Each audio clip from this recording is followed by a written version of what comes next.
আসসালামু আলাইকুম প্রিয় দিনী ভাই ও বোনেরা, কেমন আছেন সবাই? আমরা অনেকে আছি অভাব অনটনে একবারে জর্জরিত হয়ে গেছি, ঋণগ্রস্ত হয়ে গেছি, ব্যবসায় বরকত নাই, চাকরির টাকায় বরকত নাই। এই কারণে আমরা খুবই সমস্যার মধ্যে আছি, আমরা ধৈর্যহারা হয়ে যাচ্ছি, দিন দিন যেন আমরা নিরাশ হয়ে যাচ্ছি। কিন্তু আপনি নিরাশ হবেন না, কারণ আল্লাহ তাআলা উত্তম পরিকল্পনাকারী। যেখানে আপনার চেষ্টা শেষ, সেখান থেকে আল্লাহ তাআলার রহমত শুরু। তাই কোনো টেনশন নাই, শুধু একটু ধৈর্য ধরে থাকুন। সালাত এবং ধৈর্যের মাধ্যমে আল্লাহ তাআলার কাছে প্রার্থনা করুন।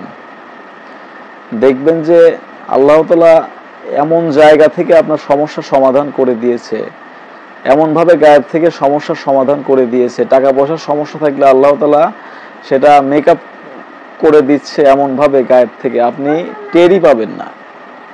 শুধু 5 ওয়াক্ত সালাত নিয়মিত পড়ুন এবং ধৈর্য ধারণ করুন।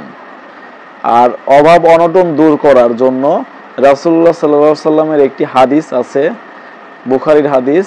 একদিন একজন সাহাবী রাসূলুল্লাহ সাল্লাল্লাহু আলাইহি সাল্লামের দরবারে আসলো এবং বলল, ইয়া রাসূলুল্লাহ সাল্লাল্লাহু আলাইহি সাল্লাম, আমি যাই করি আমার কোনো বরকত হচ্ছে না, আমার কামাই রুজিতে বরকত নাই, আল্লাহ তাআলা হয়তো আমার উপর খুবই রাগান্বিত হয়েছে, আমার এখন কি করা যায়? তখন রাসূলুল্লাহ সাল্লাল্লাহু আলাইহি সাল্লাম বললেন, তুমি প্রত্যেক নফল সালাতের যে তাসবিহ আছে সেইগুলা পাঠ করার পরে 3 বার সুবহানাল্লাহি ওয়া বিহামদি সুবহানাল্লাহিল আযীম, সিজদায় গিয়ে সিজদার যে তাসবিহ আছে সেটা পাঠ করার পরে 3 বার সুবহানাল্লাহি ওয়া বিহামদি সুবহানাল্লাহিল আযীম পাঠ করো। দেখবে তোমার অভাব অনটন আল্লাহ তাআলা দূর করে দিয়েছে এবং রিজিকে বরকত দিয়ে দিয়েছে। তো সাহাবী শুনে সে বলল, ঠিক আছে রাসূলুল্লাহ সাল্লাল্লাহু আলাইহি সাল্লাম, আমি আমলটা আজ থেকেই শুরু করছি।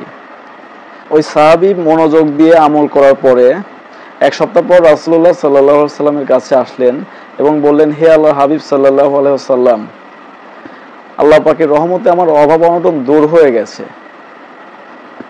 তাই সবাই এই ছোট্ট আমল করবেন, যে কোনো নফল সালাতের তাসবিহ পাঠ করার পরে 3 বার সুবহানাল্লাহি ওয়া বিহামদি সুবহানাল্লাহিল আযীম, এই সংক্ষিপ্ত আমল করলে আল্লাহ তাআলা আপনার রিজিক বাড়িয়ে দেবেন, অভাব অনটন দূর করে দেবেন এবং ঋণগ্রস্ত থাকলে ঋণকে পরিশোধ করার তৌফিক দান করবেন।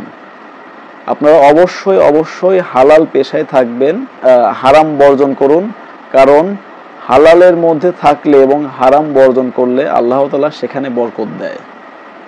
তাই হালাল ভক্ষণ করুন এবং এই ছোট্ট আমল করুন, আল্লাহ তাআলা আপনার রিজিক আপনার কল্পনার চাইতে বাড়িয়ে দেবে এবং রিজিকে প্রচুর পরিমাণে বরকত দেবে।